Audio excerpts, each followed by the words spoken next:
say you are the biggest hype woman in my life, and I just love and appreciate you so much. And I love we're twinning today.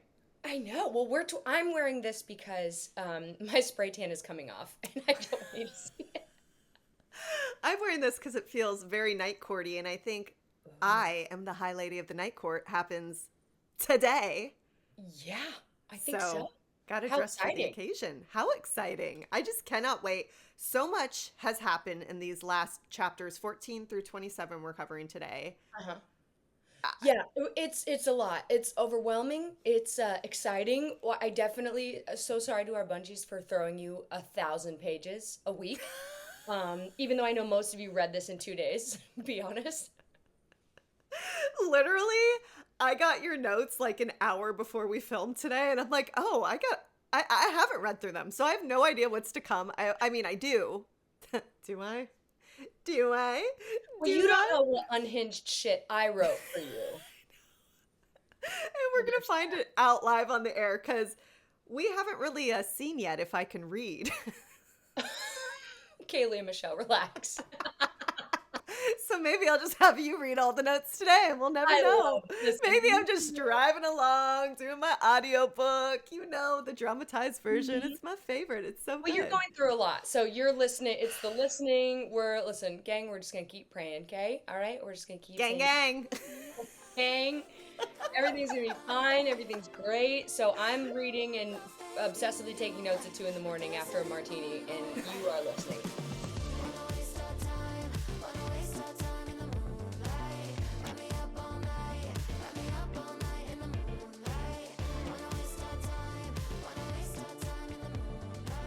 Welcome everybody to A Novel Bunch, your modern day book club. If you're new to the channel, please like, subscribe, comment, all that fun YouTube stuff. And if you're listening on a platform like iTunes or Audible and you are loving the vibes, please feel free to leave us a little review. It really allows us to connect with our fellow book loving community. Now today, we will be doing 14 to 27 of A Court of Wings and Ruin. And my gosh, I can't believe we're already at this part. It's crazy. I know. How? I know. This is such a fun book because the first one was the story with Tamlin. The second is the story of the reality of her true love. And now this one is like, let's get down to business. Yes. And I am fucking here for it. So let's start her off, okay? Chapter 14, we're back in Velaris, thank God. All right, I didn't know how much longer I could have handled the spring court. Sorry. Lucien is shocked to see children laughing in the streets. Shocked to see Amren, who is, by the way, we learned 15,000 years old. Oh my God. Lucien says, you are the high lady of the night court. Yes, Feyre. And indeed she is, Rhysand says. And Feyre turns around and they've finally been reunited. And I am the happiest I've been in quite some time.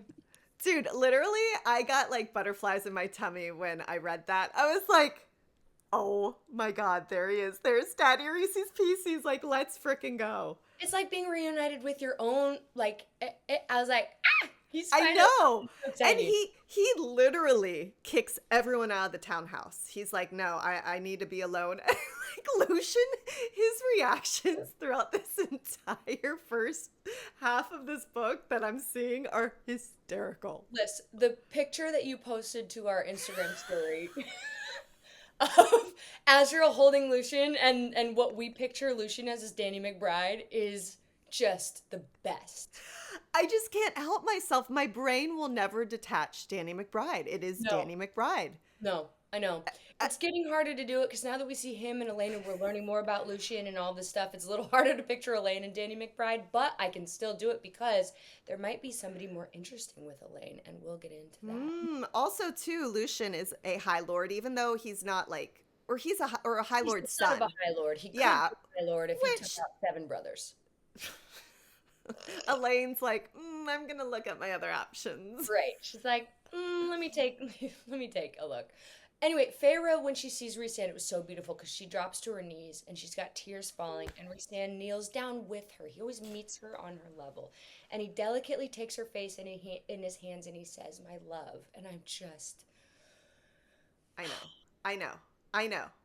And they go upstairs because literally he says, everyone get out, and they all winnow out, and he takes her upstairs, draws her a bath. He like cracks all these jokes on her because she's like got other people's blood, her own blood, just dried on her, like all the things. And he draws her a bath, and then before he does it, he's like, oh yeah, and he snaps his finger and the magic cleans her. But we learn, because she's never asked him this entire time, how do you do that and why am I not fully clean? And essentially you still have the dirt on you, you still like smell, you just look clean. So yeah, so he's like, get your ass in the bath, bitch. Yeah, there's a lot of, half Aleutian brothers are on top of you right now. Yeah, wait. Yeah. Get your brains out of the gutters. That's not any better. Okay, so we learn apparently half the Spring Court has left Tam Tam. Okay? Yes. And they were fucking furious to hear that he'd let Hybern force Feyre to flee because they were kind of starting to really like her because she played her part super fucking well. Okay? Yes, she did. We also learned that her sisters are at the House of Wind and that Azriel and Cassian have been healed. And we learned that Rhys was flying over the Queen's palace, which Feyre does not like to hear that he was doing that alone, but he always does things alone, kind of like you and me. When Feyre and Rhysand have like the hottest, most intentional fucking scene. I mean, you've got to call it like love making, right? Because 100%. But they're like joining together. And then I was like, do we have a live reading of this chapter? Yes. The answer is yes, because we never did 55. So the answer is yes, please. Oh, should we tell him? I think we're going to do another live reading. Yes. Please give the news. We've been chatting about it. Which chapter, since you've read them? Yes. We've been talking to you guys about what live reading, because we had so much fun doing it. We asked what chapter you guys might want, and we were thinking when all of the High Lords meet. So down. So down. That's not till later though, right? I think it's chapter 40. I think I looked it up. I think it's 47. So that's not this episode or the next one. It's the following, I think. Perfect. Absolutely perfect. Yeah. Dude, you know what was really crazy to me reading the reunion between them? Do you remember the first reunion of Feyre and Tamlin when she came back from the Night Court and they had a sweet moment and they kissed, and then he's like, okay, tell me everything about the Night Court. We've never had anyone in our enemy's territory. Lucien, get in here. And that was like the first thing he asked her to do. When they had their reunion and she came back from the Spring Court, she asked Rhys in this chapter, she goes, well, do you want me to tell you like what happened? And he goes, not now. Like it was more important for them to have their time and their moment and just love each other. I know, and it's so beautiful. And I'll throw Tam a little bail here because Rhys is a embodies, so he can just look into her brain and see literally everything that happened. Tam needs that information right now, so I'll throw a tiny bit of it, but I still agree. It's the fact that he wants the intimacy with her first, not the controlling, give me the information, very transactional. But he was willing to drop everything, Rhysand, and take her to go see her sisters. So he would have given up that moment to make her happy, which is like always his entire life, which I love. But she was like, no, I'm not ready yet. I just want to be with you. And it was so sweet. And it's nice for him to see somebody pick him first. Because I think in his life, most people pick like, my sister, I need this, I need whatever. And she's like, nope, I choose you first too. Oh. I know. I loved it. So they say, I missed you every second, every breath, not just this, but talking to you, laughing with you. I missed having you in my bed, but I missed having you as my friend even more, Rhysand says to Feyre. And I just, this is the dream partnership, right? Be still my beating heart. It's amazing. Amazing. It wasn't just the physical. It's literally his best friend. Laughing together.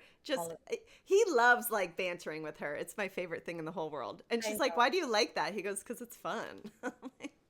Cutie. Yeah, it's adorable. Well, and you and Freddie have the best banter. That's such a big part because looks will fade, sex will become boring.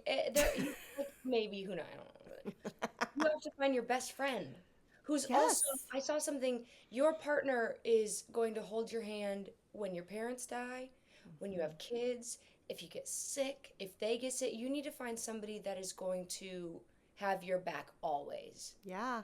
I've always read, too, that they say, envision whoever you're dating now if you can envision them doing the things you just said. And if you can't, it's like, what are we doing? Yeah.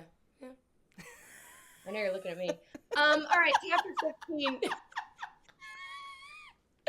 Our gang is going to go check out Feyre's sisters at the House of Wind. Okay, Rhys is giving Lucien a bit of a warning, you know, talking to.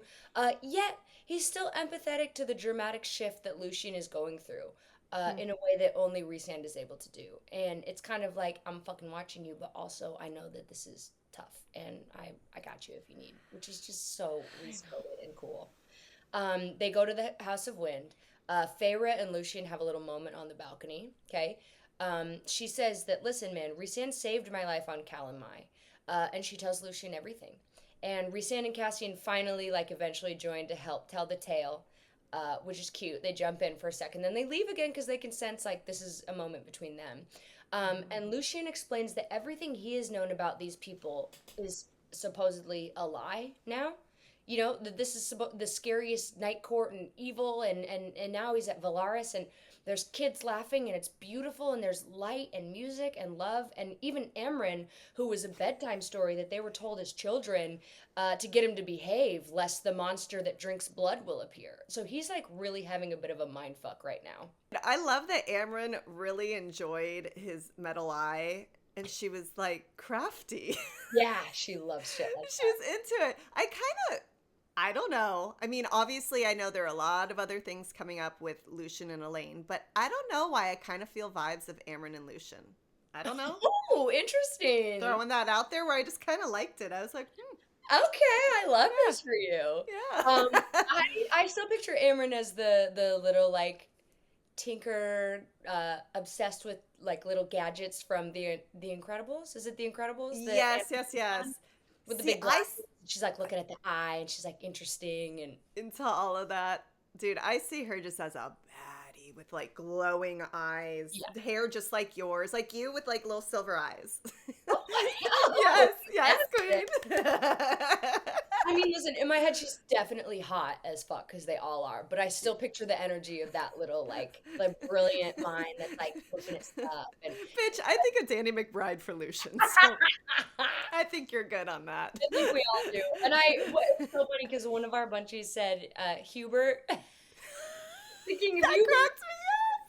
Because Molly's autocorrect always does Hybern as Hubert, and they literally responded because I think I shared like the King of Hybern, like a video, like AI, which was sick, and the cauldron with the sisters, and they're like, "You mean King Hubert?" Love you guys. Hilarious. Obsessed.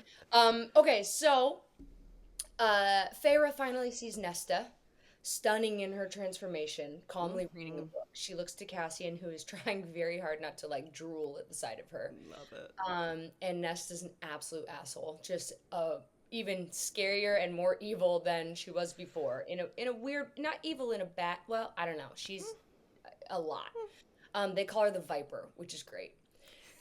As they walk out, though, Feyre clocks the longing in Cassian's eye towards her sister, which I thought was interesting. And then they go to Elain, who looks really bad. Okay, hollow, silent. She, while Nesta became like even more steadfast in her angerness, Elain like checked out up here. It feels like.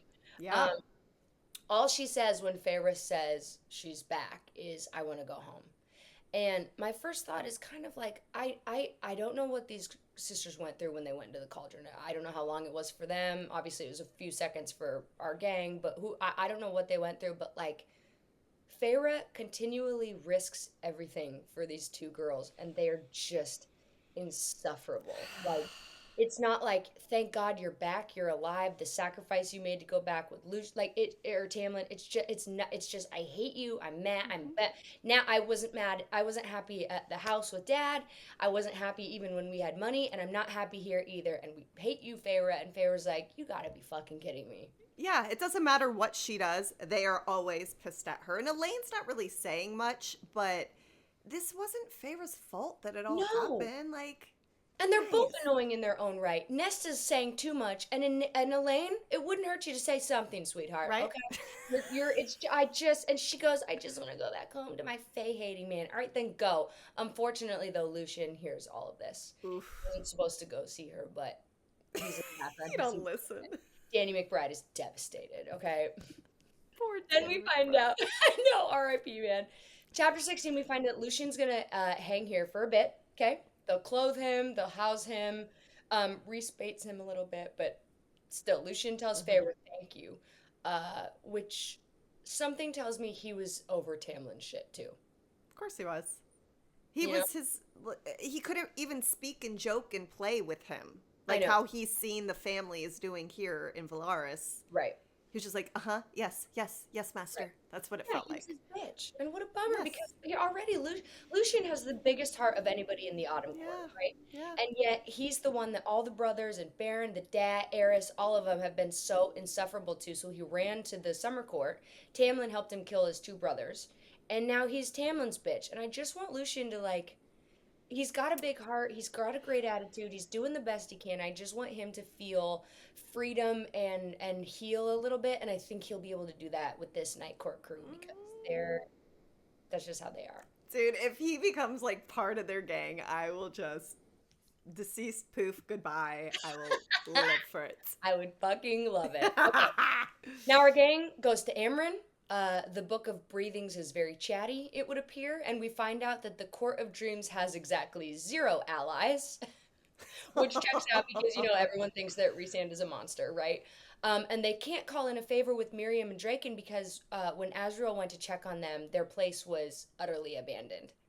And what we learn is that the King of Hybern, what he has over Jurian is Miriam, obviously. And we learn that she was killed, a spear through her heart during the last battle at the sea, but that Draken took her to a hidden island where, legend has it, the cauldron made an object that could resurrect her, making her immortal in the same way Feyre was made. Ooh. Rhysand tried to see if Hybern could turn on each other, right? So now he's like, well, we don't really know who our allies here, so let's see if we can tear Hybern up from the inside. Kind of like what Feyre did to the Spring Court. Right. But the people there are isolated, they're angry, they want human slaves again, and the king has let this hatred fester. So the High Fae and Hybern have longed for the days of human slaves, okay? The golden era, they call it. And the king of Hybern and his armies are not just conquerors, they think, but liberators of the High Fae and those that stand with him, which is tough. We learn Rask, Valahan, and Montessori are territories that they fear are going to side with Hybern. Obviously, these are entitled High Fae that want to go back to that world where they control the humans. And now they're worried about their own borders, thanks to some well-placed lies that Rhysand and Azriel fed them. So maybe they won't be as big of a issue as we previously thought. But in theory, the cauldron should be powerful enough to take the wall down. So the fact that the king of Hybern needs him to exploit the holes already tells us something is up with the cauldron. We don't know if it's because it drained, turning the girls into Fae, or the queens are now High Fae, and they've, we don't know what's going on. But we wonder if Feyre can fix the walls, and if she could use her sisters to help, as they've all been made now, right? But Feyre refuses to involve her sisters, and Amren says, "You sound like Tamlin." When she said that, I go, Amren. Is she wrong? No. I just love, though, with this group, they all call each other out all the time on their shit, which they keep them accountable. And that's what you need. Your true friends will give you the hard truths. You sound like Tamlin. I know you don't want to put your sisters through more, but, like, this isn't just about you guys. There's a fucking war coming, and all of your people and most of our people are going to die if we don't figure this out. But Moore tells her to apologize. And just when it looks like it's going to get ugly, Feyre says Amren's right. That she'll press her sisters of the dire situation and she'll let them choose, which is what Rhysand has always let her done. I said, knowing her sisters, can't imagine this is going to go well for anybody.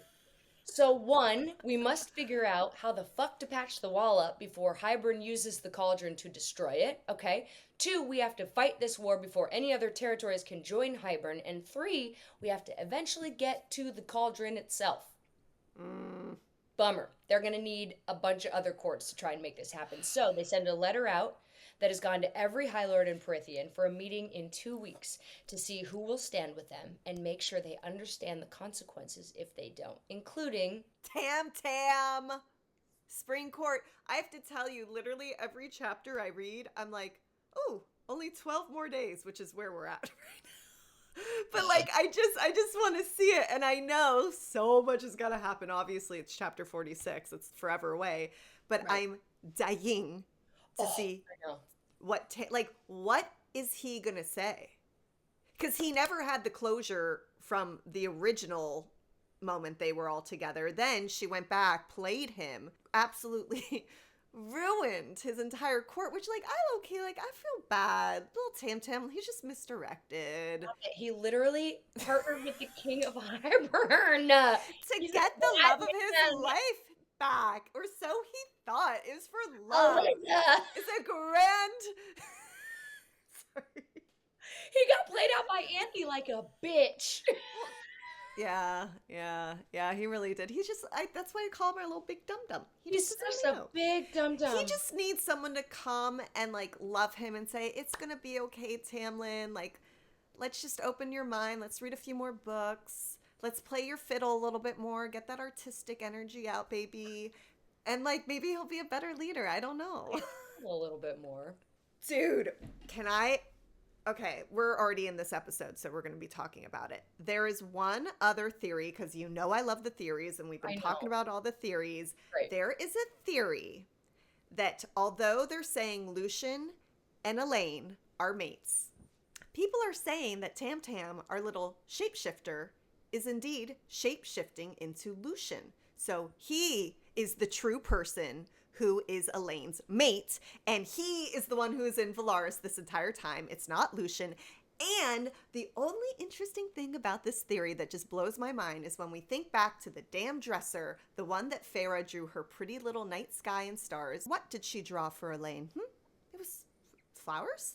Yeah. Like spring court flowers? Well, and she loves a garden. Elain loves a garden. I don't know much about Nesta, but I know Silver Flames is like essentially following her You story. find a little bit from the Bone Carver about why Nesta has silver flames, and we'll get into that at the end. Yes. So I'm just saying, don't shoot the messenger. But what? But then also like, no. Also low-key a little weird though if he's been with both sisters. But I guess it's like the summer I turned pretty, you know. This is like Kendall Jenner and Bad Bunny and Devin Booker. Oh, God. The only reason I think that would be a tough sell, not that I don't think Sarah J. Maas would have it in her, but when Feyre, later on in this book, and we'll go into it, when she goes into Lucien's head, I think that if it were Tamlin, something would have. Because Lucien was so, I don't want to jump ahead, but okay. I just don't think. But maybe even if he's shape-shifting, maybe he takes over the entire identity of that person, and that's what Lucien would think. Like maybe it's magic. Maybe. I don't know. Listen, we're volleying, and you're hitting me back with some good rebuttals. So, but you might also know way more than I do, and you're like, oh, sweet little summer child. Then that hasn't been. I don't know, and I don't think any of us will know until book 6. All right. So we'll say that. Okay. Chapter 17, Cassian. Hearing favorites in that townhouse. She asks if he thinks Nesta would help with the wall. And she says, yes, if only because she'll destroy herself if she stays cooped up there. So Cassian's really starting to worry about her, okay? We start to learn about the dynamic between Daddy Cassian and Nesta, and that it's shifted since Feyre's been gone. It's a little sharper. He feels he let her down. Even though his wings were fucking shredded. Feyre pictures him bloody and in terrible pain and crawling to Nesta as she watched Rhys do when Amarantha tried to kill her for Feyre. And Feyre goes, why do you bother, Cassian? And Cassian quietly answers as they land, because I can't stay away. Ooh-wee! I love it! That reminds me when Christian Grey goes, I'm incapable of staying away from you. Which, in the love bombing phase, that is a thing. Oh God. Is Cassian love bombing? No, because he's saying it. No, because in this world they're mates. Everybody's mates, and they're all like, in love with each other. There's like a driving bond. But in the human world, the mate thought is just love bombing, and then they freak themselves out and run the other way. Anyway. Lucien's looking out, and Feyre offers to show him around. They're on that balcony, House of Wind balcony. She's like, do you want me to show you around? He says he doesn't need to, but he's really introspective in this moment, and he goes, how could we ever have compared to this? I see why you were so bored and lonely, and everybody at the spring court was uptight. Tamlin controlled everything. It's uncomfortable, and this is just open and loving. We love a self-aware king, man. We love a self-aware king, okay? Lucien is what we wanted Tamlin to be, but he couldn't do it because he's just a hot dum-dum. All of a sudden, Nesta appears, looking like a fucking baddie. By the way, I know there's somebody that counts every time we cuss in this. So sorry. I've lost count. I am so sorry. Guys, we can't help it. We're so excited. It's just making us so spirited and fun. I could probably stand to cuss a little less, but it's my mom and me, okay? She had a pirate's mouth. When I started this, I was like, F this. Oh, I know. Now you're a Nightcore baddie. So now you're not. I guess we be cursing. Nesta appears. She looks super hot. Moore's trying to be kind, throw her a bone. She's like, I love this dress. Where did you get it from? And Cassian just looks like he got punched in the face. He's so love-struck with this bitch. Nesta says she doesn't like Moore's dress because she's a fucking bitch. But Amren sits down next to her and says, you're a real piece of work. And then she says, we are the same, you and me. Not in flesh, but I see the kernel, girl. You did not fit the mold they shoved you into, the path you were born upon and forced to walk. Nesta claims she has no idea what Amren is talking about, but we all know she does. You know, there was a part in one of these chapters where Rhys explains that there was a time where Fae and humans would procreate, or they were together. Yeah. And so they were saying that there was a time that there were humans who had half Fae in them. And I swear to you, not to go back to theories again, but I've always thought that Feyre's mom was half Fae or something of that light, because Feyre to go out and hunt and do all that as a little tiny girl on her own and be able to bring back she didn't bring the wolf back. She brought, I forgot, the deer, I think in the beginning? Yeah, to her family. But to be able to do all that, there were just so many things, even all the trials with Amarantha. It's there's something special and unique in her that I think is a little extra than just human. Obviously, Nesta, I mean, even that time when she was able to break the glamour of Tamlin, remember when he came? There were just a lot of little things that I'm I absolutely think you're onto something. I don't know, but I absolutely think you're onto something. There's just all three of the sisters in their own way. There's something, and we never knew who the mom was. We kind of learned she was, I don't know, not interested, whatever. But in typical Sarah J. Maas, when we think somebody is the bad guy, they turn around. It happens a little bit with Eris later on as well. Absolutely happened with Rhysand. So she painted the mom as a bad person, and I think we're going to find out. That's what I think. I think this whole time she was protecting them or something. But I think so too. And that's why it's important to read Throne of Glass and the entire series, because they're tidbits of the whole world, Crescent City, all of them, they intertwine, which is so cool. Even though I do think we're going to do Fourth Wing next. But yes, really quick. I keep seeing, and I don't know if you've ever read this. Have you read the bonus chapters of A Court of Mist and Fury? And there's a chapter between Nesta and Cassian, and everyone's like, you have to read it, you have to read it. And I guess in the special edition book, it's in there, but we can find it online. I'm like, holy bonkers, we have to read that. In A Court of Mist and Fury? Yeah. Maybe we do a live reading of the bonus chapter. What do you guys think? Should we do that? I think, ding, ding, ding. We might have to. We're definitely going to do the High Lords because who wants Daddy Tarquin? By the way, did you see Aaron Pierre posted a picture and Tiana Taylor, that baddie, is dating him, and she posted a gif with what's her butt that says, makes me want a hot dog real bad. Jennifer Coolidge, and she posted it to her story, and she goes, stop. Can I pet the dog, Mama? Can I pet the dog? And I love their relationship. They're so hot together. And Tiana Taylor, side note, I just watched One Battle After Another with DiCaprio and Tiana Taylor by Paul Thomas Anderson, and it is so good. Must watch. You gotta go see it. It's incredible. Is that out now? It is out. See it in the theaters. And I beg you to see it in the theaters as an actor who understands how important it is to still go see movies together, and the camaraderie and the magic of, I know Nicole Kidman's made a joke out of it, but the actual magic that does happen in the theater is a real thing. And it's a good enough film to go see it in the theater. Sean Penn is unhinged. He's incredible. DiCaprio is in his motherfucking bag. Of And Tiana course. Taylor is, and Regina King is, oh, it's just, and the new girl, please go see it. Anyway, Maybe thank we'll do that tonight. Date night. you. Yeah, go I to love the it. date night. Okay. Uh, the gang has an interesting dinner. Lucien and Nesta getting to witness the camaraderie of the group. Lucien low key enjoying it. I mean, it's gotta be dinner better than dinner with Tam Tam. Okay. He offers some And advice. starve. Yeah, then let him starve. Lucien asks or offers the gang some advice, which I thought was kind of cool. And in typical Rhysand fashion, he lets him talk because Can I everybody. just say really quick? He said, "Can I offer my unsolicited advice?" And Rhysand goes, "I don't think anyone at this table has ever asked that before. Go ahead." It's like I love them. Amazing. He says perhaps they need to figure out if his dad knows about Feyre's power, because Baron would not be above killing her to get his power back. Typical fucking obnoxious, misogynistic piece of shit, man. And Rhysand says there's one more thing that they all have to discuss. We go to chapter 18.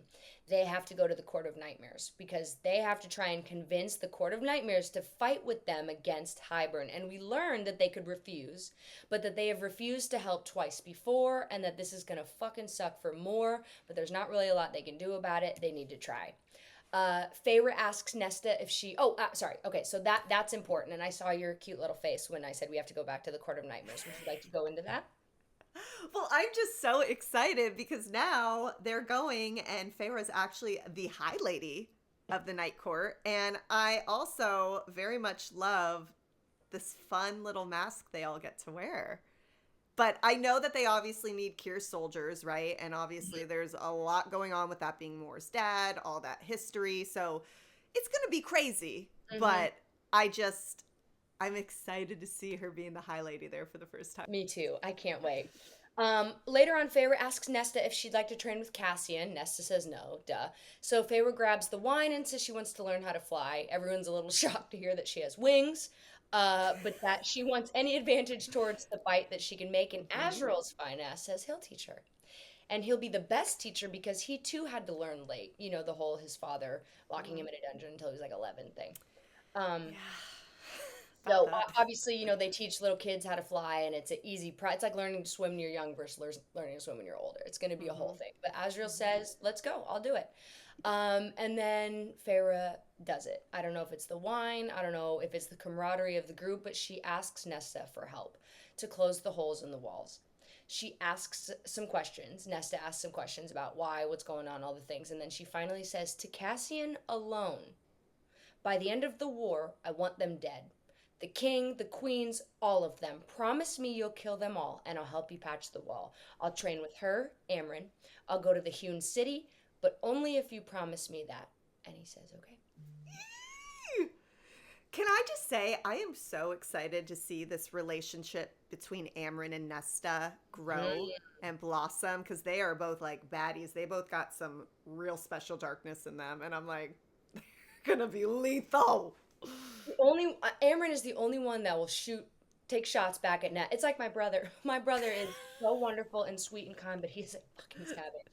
And if somebody tries to go at him, he'll shoot you so much faster, and you'll be like, "Oh my God, I'm bleeding. How did that? I didn't even feel. I didn't even get hit. What's going? Why am I bleeding?" So I cannot wait for this camaraderie. Okay. Amazing.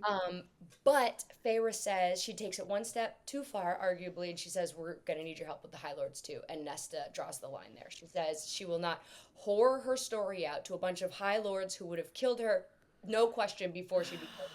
And then she leaves. What a fucking peach. Mor puts the wine bottle and goes, "You need this more than we do." Um, then I have the moment of the episode, in my opinion. There's Okay. two. The other one's at the end, but this is a really beautiful one. Feyre and Daddy Rhys wander down the streets of Velaris for a bit, and they both decide to hold each other accountable. But perhaps through the bond and not out loud, so they can be a united front. So she's like, "If I'm out of my mind, tell me, and if you're out of your mind, I'll tell you.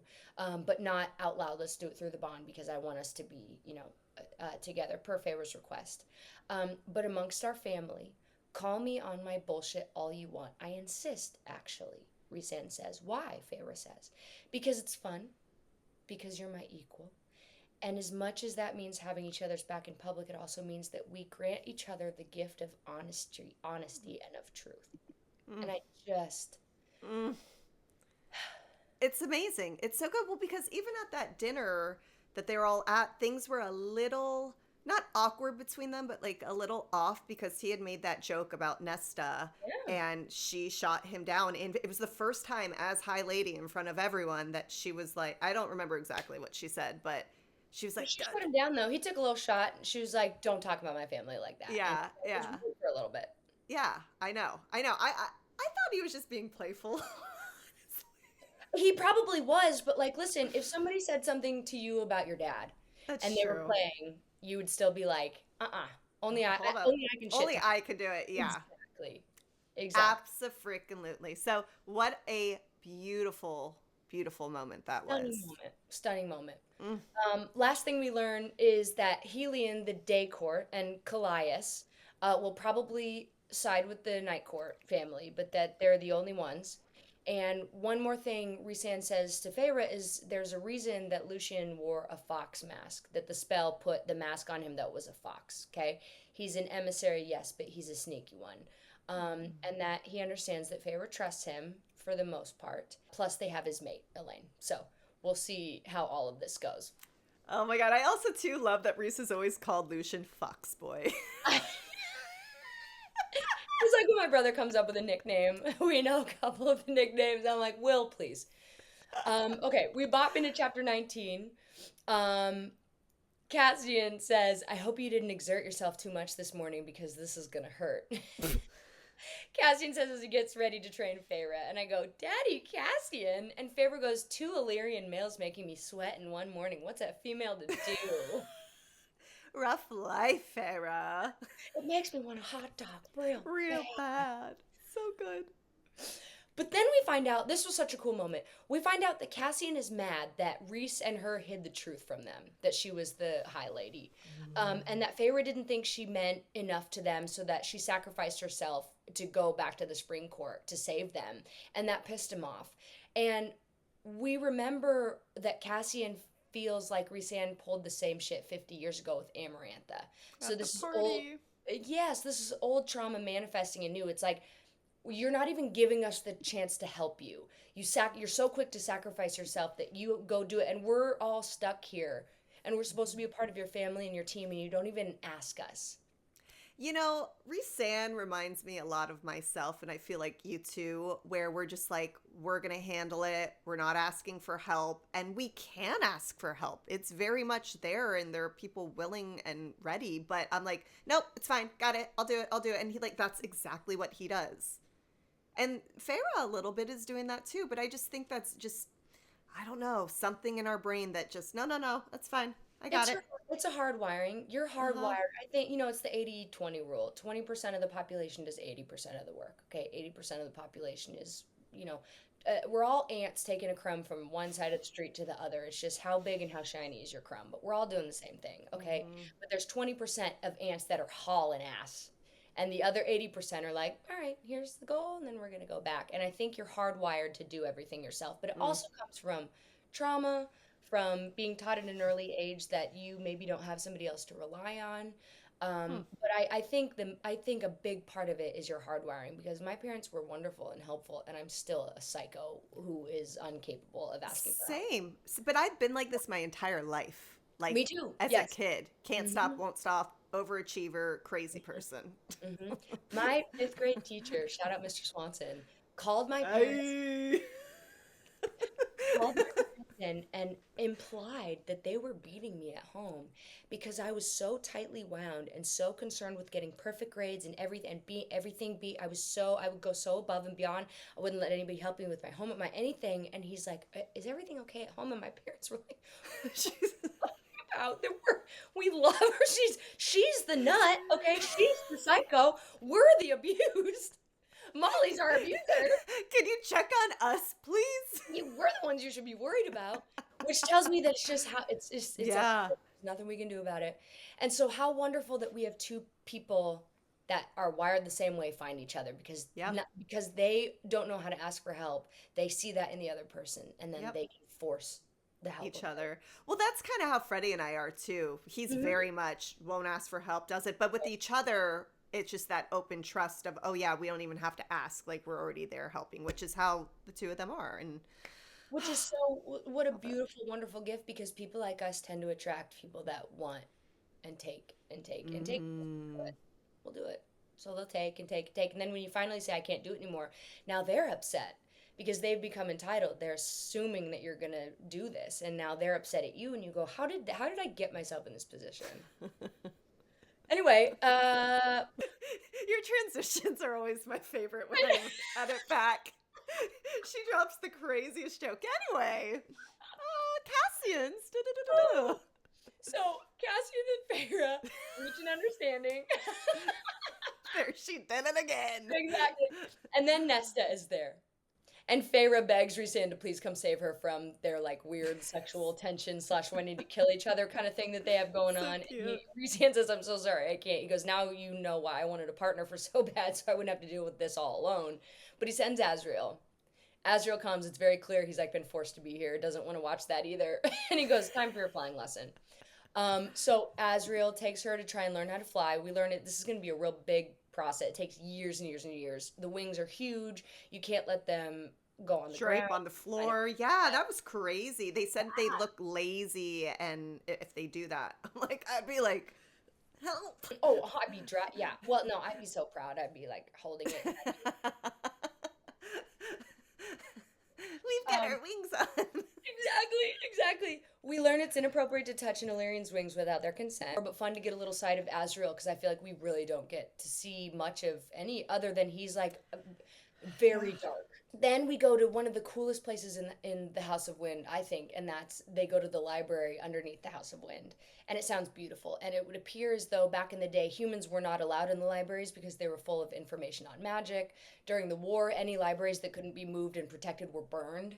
So they destroyed all of their information, which is just, it's like in World War II, they were burning these amazing art and libraries and artifacts and things that we'll never get back again. And it's so unfortunate what war causes. But they didn't want humans to have access to the information. So then we meet Clotho. Clotho, a priestess. And, you know, most priestesses don't leave their temples, but a library is a temple of sorts. It's certainly a temple to you and me. And the priestesses here we find are very unique. Clotho gestures to the library itself, and it's huge, endless, gorgeous, and at the bottom of the library, Rhysand tells Feyre that he once dared Cassian to find out what's there. And it fucked him up so bad that when Rhys said he was going to go see himself, Cassian tied him to a chair and said that some things are better left unseen. And to this day, 200 years later, if you bring it up, Cassian goes pale and shakes and won't talk for hours. So, like, what in the world is at the bottom of this library? Clotho takes them to a particular place. It's going to be a woof situation, isn't it? We're going to get dogged in the comments. That's okay. School us, babies.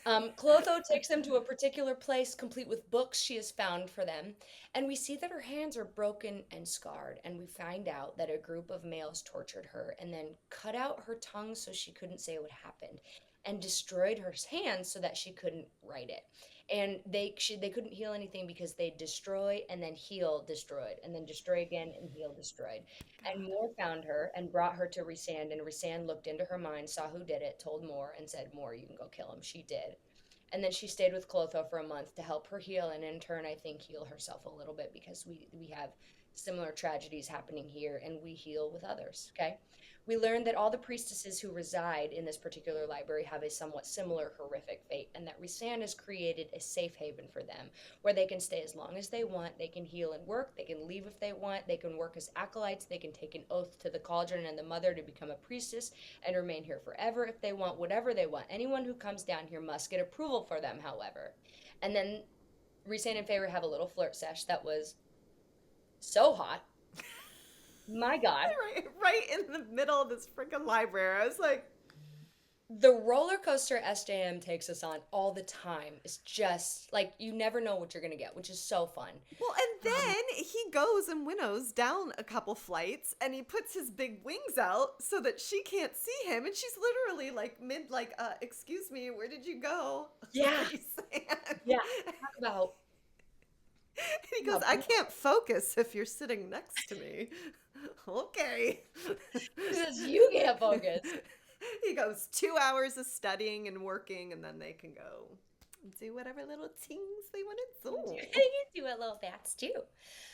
We learn a little bit about the wall. Apparently, the wall was never built to last, okay? It was a temporary solution to separate the Fae and the human until they can calm down and figure out how to live side by side. But humans grew old and died, and the new generations didn't remember the promises of their ancestors, and the Fae, who had lost the whole free labor thing, were mad and retooling what life looked like, and the wall remained.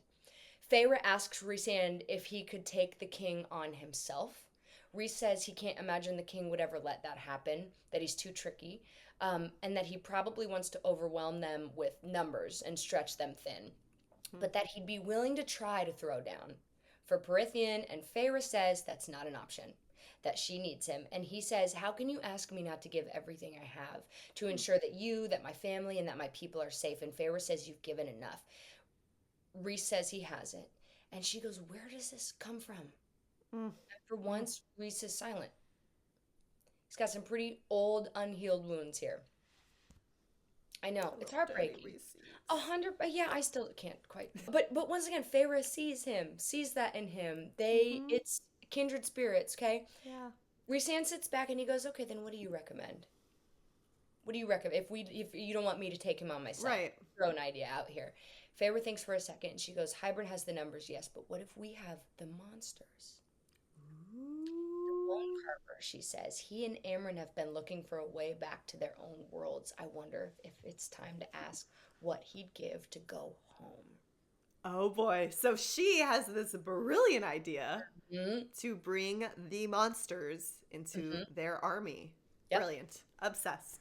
And now it's about to get really crazy. Okay, so it's settled. Feyre and Cassian are going to go to the Bone Carver. She will ask him what he'd give to go home, potentially find an ally. Apparently, Cassian knows a lot about the Bone Carver. He's got some kind of like weird obsession with all the prisoners, but he did put a lot of them in there, so it makes sense. Fair. First, however, Feyre goes to check on Amren and Nesta to see which one of them is still standing, she says. Hilarious. I love it so much. Amren and Nesta are an insufferable duo. But the kind you absolutely want on your side, okay? Because they're fucking nuts. But I'd rather, it's like Matt Barnes or like a angry enforcer on a sports team. Like, you don't want to play opposite him, but it's nice if he's on your team, okay? Feyre has a nightmare at the end of this interaction. She's under the mountain. Nesta and Elain are being tortured. Rhysand wakes her up. He helps her breathe. Tomorrow will be a traumatic day indeed. We understand. Chapter 22, I say maybe the coolest moment so far. Feyre has had that awful nightmare, one that hasn't happened in a while, and the next morning Rhysand says, do you want to talk about it? With me or with anybody else? And Feyre, she answers truthfully. She says, with everything bearing down on us, everything at stake, I don't know. I think it's torn open some part of me that was slowly repairing thanks to both of us. And I think we think that some of our deepest traumas can only be fixed alone. This is me, not the book. I'm thinking. We have decided that some of our worst things can only be fixed alone, but I think it's quite the contrary. I think that some of our wounds are only going to be addressed and worked through the love we are shown from an other, so that we may view our trauma and by association the reprieve through the eyes of someone who will not only love us unconditionally, but through someone who wants to see us make it to the other side. MB coming through, girl. Hashtag therapy. I love it so good. I think listen, a lot of our healing has to be done alone and can only be done alone, okay? We can't rely on others for everything, but there are some forms of healing that can only happen through the interaction with another person, because at the end of the day, we are all connected. We are all energy. We are all one, coming from the same source, whatever that is. Okay? And we have to appreciate that and acknowledge that and try and find healing through that. So, Feyre says, I told him, all of it, stumbling over the parts that still made me ill. He only listened, and when I was done, that shakiness remained, but speaking it, voicing it aloud to him, the savage grip of those terrors lightened. Cleared away like dew in the sun, I freed a long breath, as if blowing those fears from me, letting my body loosen in its wake, which is just a gentle reminder that we carry so much pain in us. And the only way you get it out is through emotion. And it's so wild. I had therapy on Wednesday. And she had been pushing me. I've been seeing her for 7 years, and she still finds new shit for me to try and figure out, because I want to grow I love forever. that. Yeah. And I had such deep pain from from mom and some childhood and all kinds of things. And I'm like, it's just so fascinating how that is sitting there waiting to be released.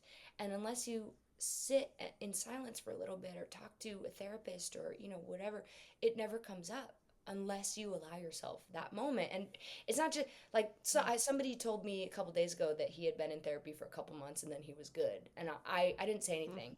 It's up to you, but you're not good in a couple months. Like, therapy is an ongoing thing. Of If you decide course. you're good, you had a bad therapist. Well, my favorite thing too about you is you always have the coolest, most mind-opening conversations and discussions with me because of things that you explored and learned through therapy. And it's incredible. How are we not continuously learning about ourselves and our experiences and our brains? It's working on yourself, no matter if it is in therapy, maybe it's another way, I don't know, but we have to always want to put the other step forward, right? Always continue to be open-minded, to learn, to grow. And that can look like so many things, but the stuff that you tell me, I'm just like, ooh, that's good, Bonnie. Can I call you up, baby? I love it. Thank you, my angel. That was so sweet. Yes, I loved it. Then it's just Feyre and Cassian climbing to the prison. It's go time, bitch. It's time to speak to the Bone Carver. We learn that perhaps the Bone Carver was once a god, capable of killing 100 soldiers with one breath.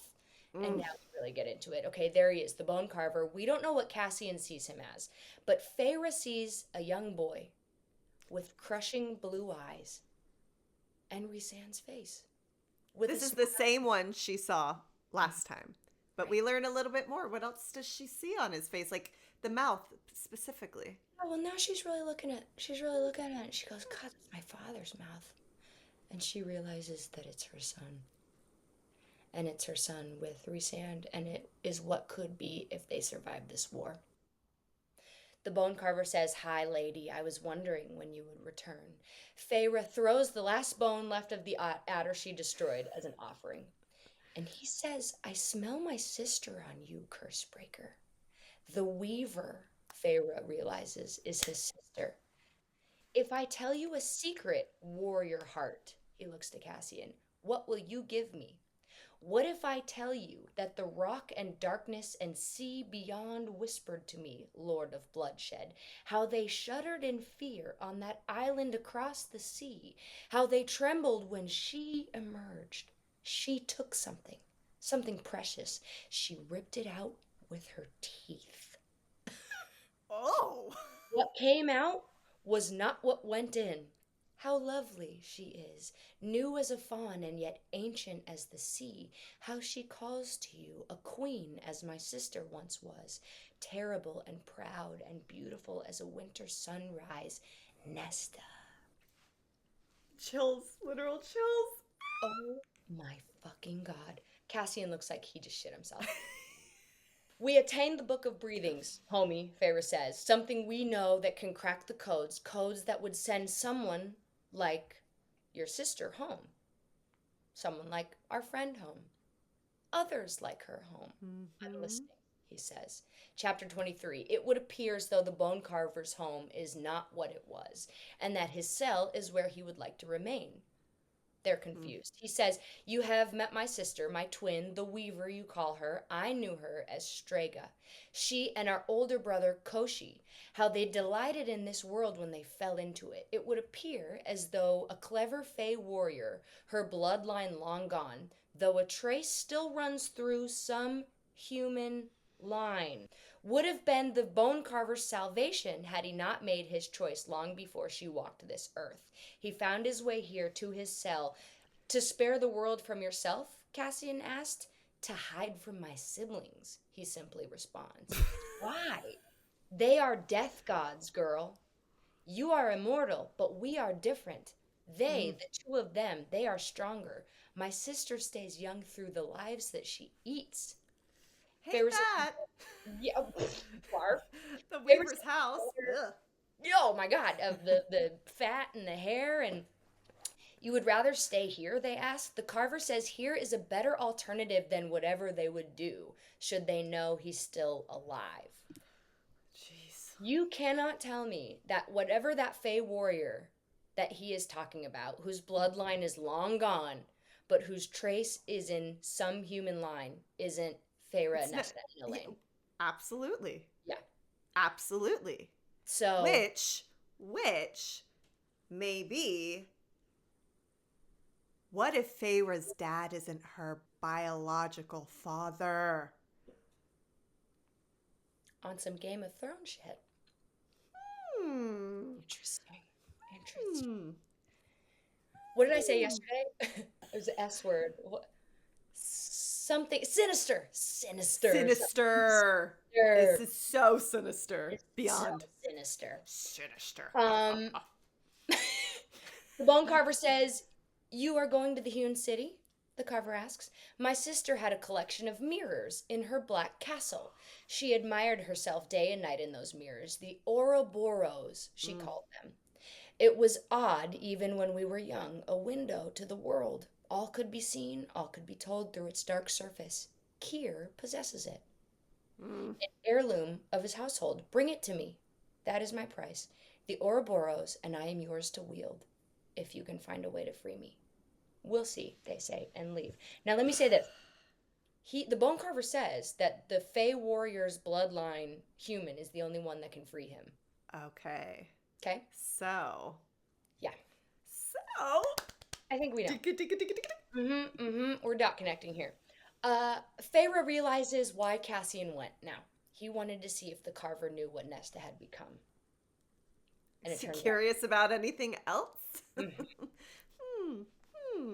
He says he wanted to help. Feyre says, "Would you be frightened of her if Nesta was death?"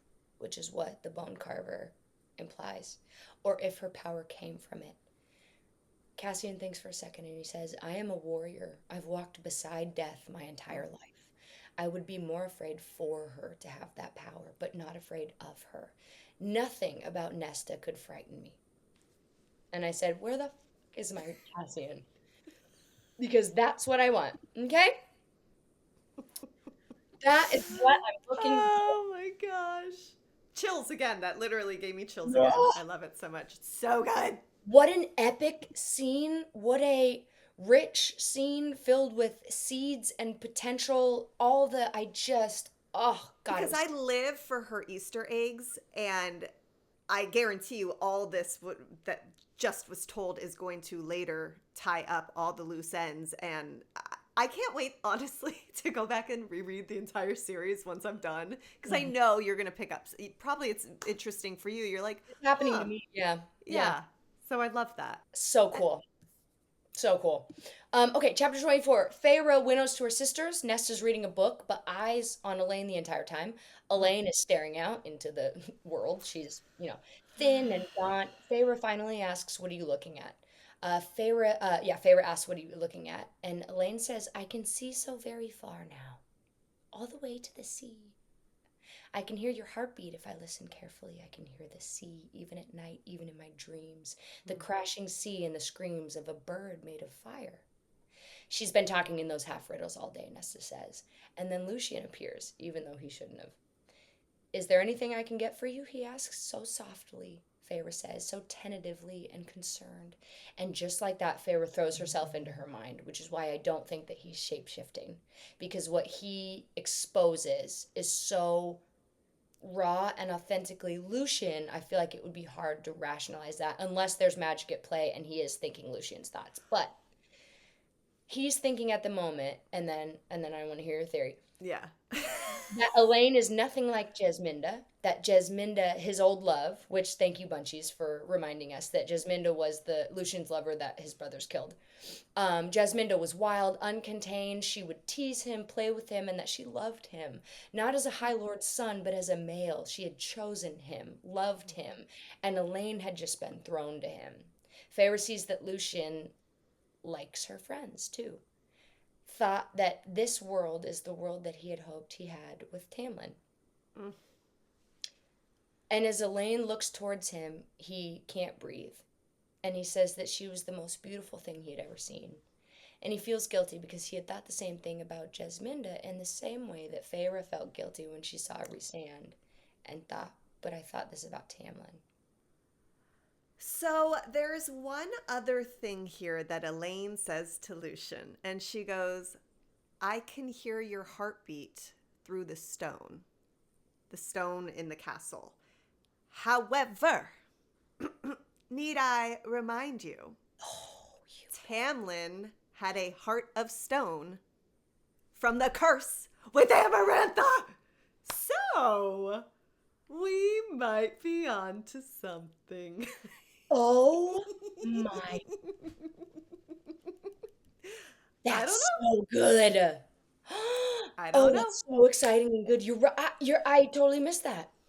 I mean, I miss everything in this book. Only the theories with mates. I'm like, yep. Love it. Here for all of it. I'm into all the like emotional and all the like. You were telling me that the only thing that can save the bone carver is the lineage's blood, and I was like, I never picked that up. But you're right, through the stone. That's so intentional. Right? But after Amren, after the curse was broken, didn't he have a real heart again, or no? Supposedly, but I don't know. It's just too close and too. The stone is a very particular word. She could have said through the walls, through the mountain, through the whatever. She said stone.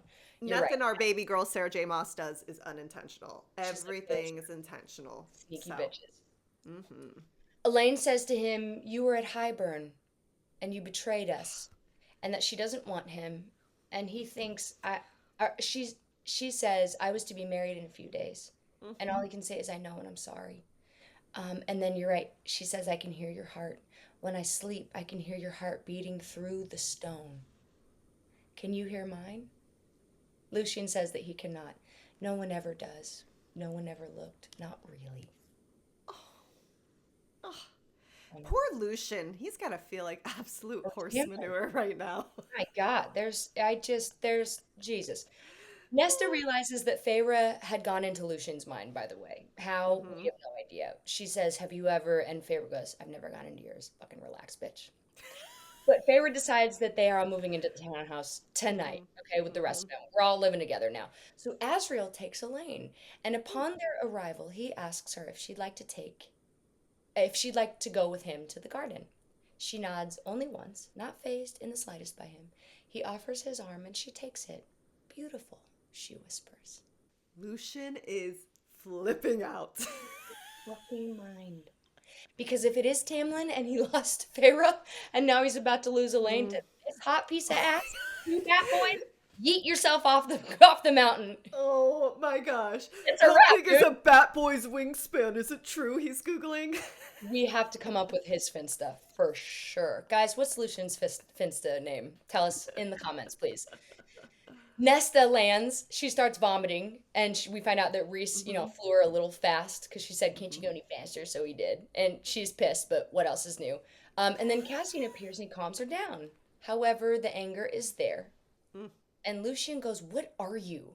to Nesta, and all she says is, "I made it give something back, the cauldron," and then she leaves to go to her room.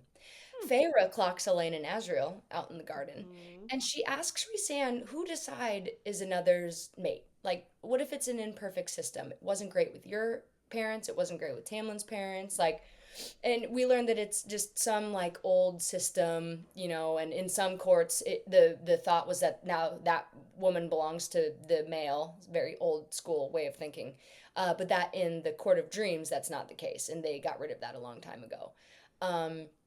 But they are discussing this, and she goes, what if that's what is best for Elain? And she points to Azriel and Elain. And Rhysand says, Azriel's heart is elsewhere. Sorry, baby, 500 years of it. I know. It's at what point are you like, I'm going to let this one go, though? Guys. Because we got to keep it pushing. But they both chat, and as they chat, they're doing Feyre's hair, and I just love it. I just love that he's, helping her with her getting ready. And Feyre says, ready to be wicked. This time, I have to make Kier beg. The one thing... Yes. Really quick, the one thing about the mate conversation that they had, like we said, Sarah J. Maas does not do anything that's not intentional. And they were mentioning that most people aren't always lucky like they are. Like a lot of times mates get together and they're not supposed to be together. They're not good fits. So Yeah, I'm sure. like, I wonder what that's going to look like, what that's going to be. But anywho, go on to the next. Well, it's just like what we think about soulmates, right? You think you find your soulmate, but actually you found an avoidant attachment who is giving you everything. And then when you give them what they're actually searching for, they don't have enough dopamine receptors to accept it and they freak out and they run away. Hmm. And then when you go, all right, fine, fuck you, then they come back. And then you are like, oh, great. And then they freak out. And then it's just this forever. So some people just aren't meant to be together, even if the chemistry's there. And I think that's the equivalent of mate. See, this is the therapy chat I enjoy so much. Always learning something new. Thank you, Queen. Okay, chapter 25. They're there, the Court of Nightmares. And Rhysand has Feyre sit on the throne while he sits on the side. And everybody loses their fucking minds, which is so cool. Amazing. You know how good you have to be with yourself and your masculinity and your everything to be like, my bitch is sitting in the middle. Well, and Tam didn't even have a throne for her. He had her in a little chair while he was in the big throne. And what's Reese's Pieces do? He's got his baby girl. Yeah. In the throne. Yes. Center. And he says, bring another chair next time, you stupid fucks. And what does he tell his people? To bow? Oh, right. For her? Right. The High Lady of the Night Court. Did I go too? No, that's where we're at. Okay. I just read this at 2:30 this morning, so we're doing well. So yeah, he says bow, and they do. Yes. Rhysand goes, Kier, 10 minutes, table, go, we're talking. Yep. They all sit at the table to discuss. There's an empty chair there. Interesting. Kier says he knows why Rhys and everybody is there, and he does. So Rhys is like, well, at least we don't have to dance around this. Kier's being an insufferable fuck, obviously. His pride's a little hurt after last time, but still. Right. He implies that he'd like a little go with Rhysand's mate. And Rhysand is filled with such icy rage. And Feyre says the sort of glimpses that I see in Azriel's eyes from time to time. And I'm like, what the hell happened to this guy? And Azzy. Oh my God. Oh God. And then Eris, heir to the Autumn Court, Lucien's brother, strolls in. And I said, I really hope Rhysand warned more that this was going to happen, because this is a pretty brutal betrayal to not give you a heads up. And like I assumed, chapter 26, hurt and betrayal shows in Moore's eyes. So obviously he didn't warn her. And we find out that Kier wants access to Velaris. Sucks because Hybern really blew their spot up with that. And Rhysand agrees. He probably knew that this was going to be the ask, but he agrees with precautions. And Moore looks devastated. Like, please, this is the one safe space I have away from my father. Please don't let him in. But war is sacrifice. Feyre says she sees the crack in the inner circle, though, that this is going to cause. And then Kier finally looks to Moore and smiles. He doesn't want access to Velaris, we realize. He just wants a piece of something that his daughter loves so much. And I said, what a true and absolute monster. Feyre goes, all right, there's one more thing I need. Your Ouroboros mirror. And Kier laughs and he goes, consider it my mating present. Because to claim it, you have to look into it. And everyone who has attempted to do so has either gone mad or been broken beyond repair. Even a High Lord or two, if legend is true. Terrifying. Horrifying. I mean, would you look in that? I sure as hell wouldn't know. I've got enough issues. Yeah, wait, I think that I would, but I'd talk to Bonnie about it for a while. Be like, what are the possibilities here? But then, I mean, you know me, I have tattoos with ex-boyfriends. I would look in the mirror and be like, you fuck. would. You'd be ready to go. You so would, actually. I know you. You'd be like, really? Yeah. So, we potentially have a deal with Kier. The Night Court armies are now going to align with us. And then he leaves. And we're left with Eris, and Moore has gone very far away in her mind, like she's had to check out from this. Yep. And we realize that Eris knew Rhysand wiped his brother's memories of Feyre's powers. but that Eris had been able to protect himself from the Daemati. Eris says that of course he has not told his father, knowing how much shit they're in with Hybern, and that Feyre might be the only answer to saving them all. So it would appear as though Eris is maybe not as evil as we have been told, which is tough because remember, we have been told that he he was supposed to marry Moore, and then they beat the shit out of her. Yeah, all the gross thing, and attacked Lucien and Feyre. So Moore cuts in because she can't. She's had enough, and he says to her that she can believe whatever she wants about being tortured. He says, "Believe the worst of me. I don't care." And Feyre cuts in and says, "Hey man, after you attacked me and Lucien, your brother, we're gonna believe the worst." Yeah. And he says, "You know nothing of that day." And Feyre says, "Indulge me then, fucker." He says, Did she say that verbatim? she did not. But I wish she would have. Indulge me then, bitch. Bitch number 376 in this episode. He says, "How do you think you made it to the spring border?" I wasn't there when they did it, by the way. Ask him. I refused. It was the first and only time I have denied my father anything, and he punished me. And by the time I got free, they were going to kill him too, Eris's brothers. I made sure they didn't. Made sure Tamlin got word anonymously to get the hell over his own border. And that's where Tamlin and Lucien killed two of Eris's brothers, remember? So we now find out that Eris saved his little brother's life. Then he says, not all of us are as lucky in our friends and family as you, Rhysand. What's the ask, Feyre says, for your loyalty against Hybern? Azriel says, because he found out, when the time comes, we are to support Eris's bid to take the throne. The request still stands, Rhysand, Eris says, to just kill my father and be done with it. I'll pledge you my troops right now. Which is wild for him to say out loud, like, kill the High Lord of the Autumn Court. Yeah. Eris looks to Moore, clocking something. Azriel doesn't. And he says, I wouldn't have touched you, but when you fucked that other bastard, I knew why you did it. And he does say that. That is verbatim. That's direct quote. When you fucked the other bastard, I knew why you did it. And then Moore shrinks. And Feyre clocks that she shrinks. She's never seen Moore shrink before. And Eris says, so I gave you your freedom, ending the betrothal in no uncertain terms.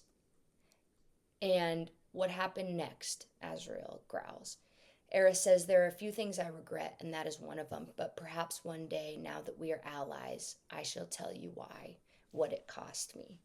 Get out, Moore can say. Eris gives a mocking bow, and he says, I'll see you at the meeting in 12 days. Oh my gosh. Dude, she does this, Sarah J. Maas, all the time. She gives us one side of someone, and there's going to be so much more story. And that's why I think, too, even Tamlin, I feel like there's so much more story that we don't know about, and we will learn. But, like, even Eris, I mean, you probably know. It's so funny, because I assume you know so much because you read it, but it might also not have been answered yet, certain things, too, so a lot can happen, but oh my God.